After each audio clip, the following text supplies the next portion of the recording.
अच्छा जी, सबसे पहले तो हम ज़रा ये लॉकडाउन की बात कर लें जो सिंध की, जो कि बाहर हम देखते हैं तो कुछ और हमें हालात नज़र आते हैं, बट एक्चुअली ये लॉकडाउन ही है। आपको बताएं कि 9 मई का इंतज़ार ना किया, सिंध ने लॉकडाउन ईद तक तो बढ़ा दिया और सिर्फ कराची में कोरोना वायरस केसेस की तादाद 5000 तक पहुँचने के बाद ऐसा फैसला ज़रूरी भी था। बाकी सूबों को भी शायद इतने ही बोल्ड फैसले लेने पड़ेंगे। अब सिंध में नाफिज जुज़वी लॉकडाउन को पूरे रमज़ान जारी रखा जाएगा और इससे पहले वज़ीर आज़म कह चुके हैं कि लॉकडाउन अशराफिया ने नाफिज किया, हम इसमें नरमी लाएंगे। कोरोना ना अमीर ना गरीब में फर्क ही नहीं करता। आप अगर ये समझते हैं कि सिर्फ अमीरों की लॉकडाउन अनाउंस कर दिया जी, जल्दी से फौरी लॉकडाउन अनाउंस कर दिया, अमीरों ने सोचा अच्छा जी 2-3 ये अमीरों को भी आता, तो एकदम सारा एक एलीट ने फैसला कर लिया सारे मुल्क के लिए, सोचा नहीं किसी का। जैसे जैसे खोलेंगे और हमें खोलना है, जिस तरह ईरान ने खोल लिया, ईरान के हमारे बहुत बुरे हालात हैं, उन्होंने ज़्यादा हमारे साथ से अपने मुल्क को खोल दिया है कारोबार के लिए। और अगर मिस्र इस तरफ निकल गया है तो जाना तो हमने भी उधर है। एक जिम्मेदार कौम, एक आज़ाद कौम खुद जिम्मेदारी लेती है, उसको डंडे मार के वो काम करवाना जो कि उनकी अपनी बेहतरी के लिए है, वो एक जिम्मेदार कौम नहीं करती, एक आज़ाद कौम इस तरह नहीं करती। इस पर chairman Peoples Party Bilawal Bhutto Zardari ने कहा, वज़ीर आज़म काम नहीं कर सकते तो इस्तीफ़ा दे दें, किसी और को आने दें। अगर हम लॉकडाउन ख़त्म करते हैं तो अस्पतालों पर दबाव आएगा। पख्तूनख्वा की हुकूमत और पंजाब की हुकूमत के तजवीज़ पे लॉकडाउन एक्सटेंड किया गया। इसका ऐलान, इस लॉकडाउन के ऐलान 9 मई तक वफाकी वजीर ने किया। तो क्या ये वो एलीट्स है? अगर हम लॉकडाउन में कोई नरमी करे उससे ज़्यादा प्रेशर आएगा। अगर हम लॉकडाउन को बिल्कुल ख़त्म करते हैं उससे ज़्यादा प्रेशर आएगा। वज़ीर आज़म साहब से हम एक्सपेक्ट करते हैं कि वो वज़ीर आज़म बनो, वज़ीर आज़म होके काम करो। अगर नहीं काम करना है तो फिर खुद इस्तीफा देके घर जाए और किसी और को ये काम सौंपे। बिलावल को आपने सुन लिया, लेकिन इस पर तहरीक इंसाफ का कहना है कि कोरोना वायरस उन लोगों की वजह से फैल रहा है जो बिलावल के दाएं बाएं बैठे थे। बिलावल जरदारी, कोरोना से डरना नहीं है, लड़ना है। आप डरते हैं, आप भाग जाते हैं। फाक जो है वो बाप का किरदार अदा कर रहा है और सूबे जो हैं वो हमारे बच्चों के जैसे हैं। लेकिन आपने सुना है ना, कभी कभार किसी घर के अंदर नालायक बच्चे भी पैदा हो जाते हैं। तो ये नालायक बच्चे हैं और आखिरकार यही होगा कि घर का बड़ा जो है वो डंडा उठाएगा और फिर इनको बात समझ में आएगी। तो हम उम्मीद करेंगे डंडा उठने से पहले ये बात समझ जाए। और अगर मौजूदा हालात के अंदर देखा जाए कि सूबे सिंध के अंदर सबसे ज़्यादा नाकामी का और फेलियर का अगर जिम्मेदार है तो वही 2 लोग थे जिम्मेदार, जो उनके सीधे हाथ पे वज़ीर आला बैठे हुए थे और उल्टे हाथ पे वज़ीर सेहत। अच्छा, इससे पहले बलूचिस्तान हुकूमत ये वाज़ेह कर चुकी है कि आवाम माने, अगर ना माने तो सूबे में कर्फ्यू भी लगाया जा सकता है। अल्टीमेट जो लॉकडाउन है, जिसको कंप्लीट लॉकडाउन हम कहेंगे, ये जो हमारा मतवा नज़र है ये है कि वो कर्फ्यू ही हो सकती है। बलूचिस्तान गवर्नमेंट भी यही चाह रही है, रोज़ अव्वल से हम ये चाह रहे हैं। हमने तो स्ट्रिक्ट लॉकडाउन किया था और इस वक्त सबसे जो कम रिलैक्सेशन किसी भी सूबे में जो फराहम की गई है मार्केट को, वो बलूचिस्तान को। अच्छा, हम यहाँ पे एक वजाहत करना चाहते हैं कि हमारी ये जो मुस्कुराहट थी ना, इसे अप्रिसिएशन या इनकरेजमेंट ना समझा जाए। हम ये हैरान थे कि माशाल्लाह कितनी तवील फहरिस्त है पाकिस्तान तहरीक इंसाफ में, जो ऐसी ऐसी बातें लेके आते हैं कि आप खुद भी हैरान रह जाते हैं। और actually it goes for everybody. ये वो वक्त नहीं है कि एक दूसरे को सुनाया जाए। We are talking about all parties here, not just PTI। लेकिन अपेरेंटली यही वक्त पड़ा उनको अच्छा लग रहा है। लास्ट थिंग जिस पे सियासत और ताने तिश्ने होने थे। Didn't expect that, लेकिन ये अब हम देख रहे हैं, काफ़ी देर से देख रहे हैं। आपको बताएं कि वज़ीर आज़म के बरअक्स उनके मावन खुसूसी बराए सेहत अब कह रहे हैं कि लॉकडाउन में नरमी उसी वक्त फ़ायदेमंद होगी जब अवाम कवायद व ज़वाबित पर अमल करेंगे। हमारी जो स्मार्ट लॉकडाउन की हिकमत अमली है, ये उसी वक्त कामयाब हो सकती है कि जब हम जारी करदा, हुकूमत की तरफ से जारी करदा जो SOPs हैं या जो गाइडलाइंस हैं या जो प्रोटोकॉल्स हैं, उनका सही मानों में नफाज करें।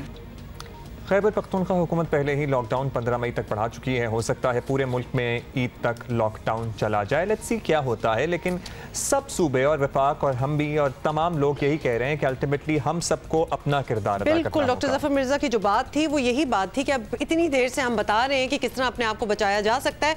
अब लोगों को खुद ही अपनी जो है हिफाजत करनी चाहिए। एज इट इज़ लॉकडाउन और no lockdown, that's besides the point. अच्छा जी, हमें ज्वाइन किया पीपल्स पार्टी के रहनुमा और सिंध के वजीर सईद गनी साहब ने। सईद गनी साहब, आपसे पूछना चाहेंगे, सिंध हुकूमत कहती रही है जब तक बाकी सूबे और वफाक लॉकडाउन नहीं करेगा, सिंध कुछ भी कर ले नताइज ज़्यादा अच्छे नहीं मिलेंगे। फिर भी वफाक के बरक्स आप लॉकडाउन बढ़ाकर क्या हासिल करना चाह रहे हैं? आपको लगता है बहुत ज़रूरी है चाहे बाकी कोई करे या ना करे? हमारा ये समझना कि जब तक पूरे मुल्क में एक जैसे इंतजाम नहीं होंगे तो शायद नहीं हो पाएगा, उस पर एक कायम है। लेकिन ये बात हमारी सबसे ज़्यादा मौसर होती है जब बहुत पहले मान ली जाती है। जब हमने 27 फरवरी के बाद से बहुत सारी अर्ज़ें गुजारिशात पेश की थी, उस वक्त बातें नहीं मानी गई। फिर जाकर हमने 21 या 22 मार्च को ऐलान किया था लॉकडाउन का। उसके बाद दीगर सूबों ने किया था, ताख़ीर पहले कर चुके हैं। जो वक्त हमने ज़ाया कर दिया है, ज़्यादा उसको पलट कर दोबारा नहीं जा सकते। लेकिन फिर वक्त भी अगर आप देखें तो इस बात पर सबका इत्तेफाक है कि लॉकडाउन से फर्क पड़ा है। वज़ीर आज़म भले एक जगह लॉकडाउन को बुरा बना कहते हो, लेकिन दूसरी जगह बैठकर वो खुद ही कहते हैं कि पाकिस्तान में अगर बात कम हुई है तो उसकी वजह ये कि हमने लॉकडाउन पहले कर दिया था। पंजाब की हुकूमत हो, KPK की हुकूमत हो, बलूचिस्तान की हुकूमत हो, वो तमाम जो है लॉकडाउन के हक में अपने बयान भी देते रहे और फैसले भी करते रहे। There has to be a way out। Ghani साहब, वफाकी हुकूमत की ये लॉजिक कि लॉकडाउन रहा तो ज़ाहिर है गरीब और दिहाड़ीदार पहले ही बहुत ही पिसरा है और ख़त्म ही हो जाएगा। छोटे कारोबार बिल्कुल बंद होने के करीब हैं, सर्वाइव नहीं कर पा रहे हैं ख़ानदान। कराची पाकिस्तान का माशी हब है, अगर ज़्यादा अरसा ये शहर बंद रहा तो मईशत को बहुत बड़ा धचका लगेगा। ये सारे खदशात गलत तो नहीं हैं? इस बात से हमने इनकार कर किया। हमने जब पहले दिन भी कहा कि हम लॉकडाउन करेंगे या कुछ कारोबार बंद करेंगे तो हमारा पहला अच्छा यही था, हमेशा यही था कि जो हमारा मजदूर तबका है या स्पेशली जो रोजाना काम करते हैं, रोजाना अपने घर चलाते हैं, वो सबसे ज्यादा मुतासर होंगे और ओवरऑल पूरी इकोनॉमी जो है उससे मुतासर। एक तो बात यह है कि मुझे ये नहीं समझ आती, मुझे दुनिया का कोई एक ऐसा मुल्क बता दीजिए जिसने इस कोरोना वायरस की वजह से अपनी इकोनॉमी को बचाई। जहाँ जहाँ पर वायरस गया है, हर वो मुल्क जहाँ पर ये वायरस गया है उसकी इकोनॉमी बुरी तरह मुतासर है। तो ये बात जहन से निकाल देनी चाहिए कि अगर हम लॉकडाउन नहीं करेंगे तो हमारी इकोनॉमी सर्वाइव कर जाएगी, वो अपने पैरों पर खड़ी रहेगी। ये मुमकिन नहीं है। ये इसको इन एनी केस उसको अपनी इकोनॉमी को मुतासर होना है। अब सवाल ये पैदा होता है कि क्या थैंक यू। आप कह रहे हैं कि ज़ाहिर है इकॉनमी भी तभी बच सकती है जब लोगों के जान और माल और जान का पर्टिकुलरली सबसे पहले तहफ़्फ़ुज़ किया जाए, क्योंकि जान है तो जहान है। शुक्रिया आपका गनी साहब। तर्जुमान हुकूमत बलोचिस्तान लियाकत शवानी साहब ने भी हमें ज्वाइन किया। उनसे भी पहले यही बात कर लेते हैं। शवानी साहब, आपसे तो पूछेंगे कि बलोचिस्तान में तहरीके इंसाफ हुकूमत का हिस्सा है। लॉकडाउन के मामले पर तहरीके इंसाफ की पोजीशन जो है वो वज़ीर आज़म ने बड़ी वाज़ेह कर दी है। तो फिर भी आप वफाकी हुकूमत की गाइडलाइंस पे के साथ चलना सही नहीं समझ रहे? आपको अपनी डिसीजंस खुद लेनी है? नहीं, हम बिल्कुल नहीं हिचकिचा रहे हैं और गाइडलाइन वही है। ये जो 5 सेक्टर में रिलैक्स किए, ये प्राइम मिनिस्टर साहब के साथ जो वीडियो लिंक पे मीटिंग हुआ, उस मीटिंग में ये फैसला किया था उस सेक्टर को रिलैक्स किया जाना चाहिए, जैसे कंस्ट्रक्शन है या एग्रीकल्चर का है। और साथ ही फेडरल मिनिस्टर ने ये भी कहा कि के बाद सूबे के हवाले से बाख्तियार है, वो अपने डिसीजन ले सकते हैं।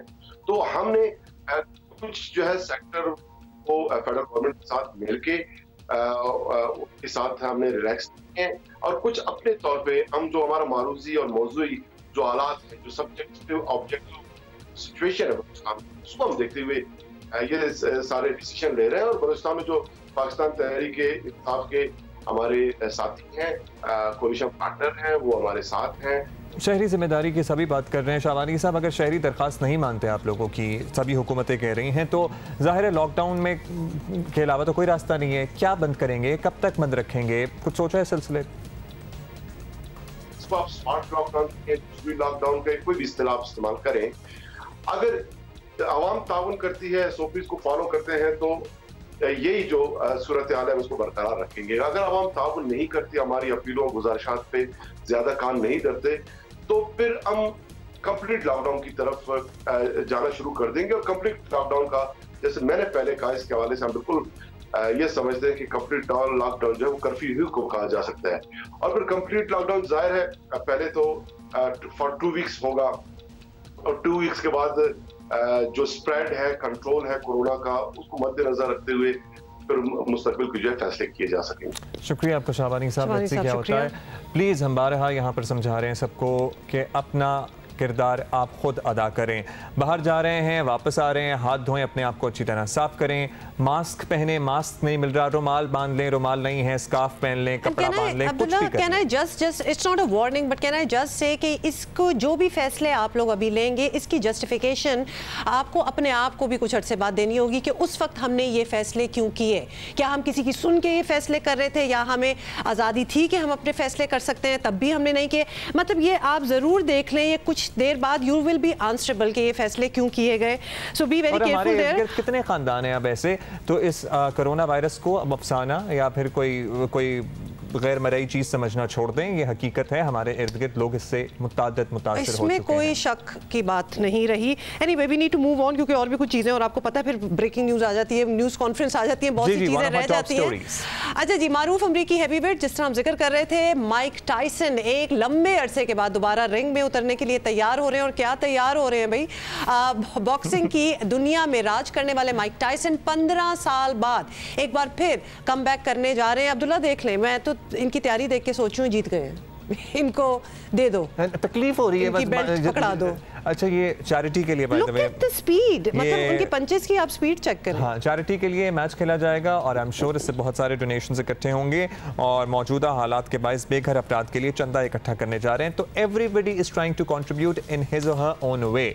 अब आप ये देखें, ये बड़े बड़े सेलिब्रिटीज़ हैं जो जिनके पास ये इस्तिताअत है कि वो इस तरह से पैसे इकट्ठे कर सकते हैं, वो पैसे इकट्ठे कर रहे हैं। आप क्या कर सकते हैं, आप अपने आप को बचा सकते हैं ताकि आप तो खुद महफूज रहें ही, आपके वालिदैन और आपके बच्चे महफूज रहें। आपको पता है कि जब इंसान बच्चों पे आती है ना बात, तो फिर सब करना शुरू हो जाता है। You're very right। और जिसके जो टैलेंट है, जिस सोच रहे हैं लोग कि हम किस कैपेसिटी में अपने आप को यूटिलाइज करें and we can generate funds, और अल्टीमेट गोल तो यही है कि जिस वबा में इस वक्त पूरी दुनिया मुब्तला है उससे किस तरह निकला जाए। सो इट्स ग्रेट, मतलब 15 साल बाद भी इनका वापस आना, वरना why would he have thought you know कि क्यों करूं, लेकिन व्हाई नॉट, ये करना चाहिए। अभी हम ले रहे हैं एक ब्रेक और we'll see you after that।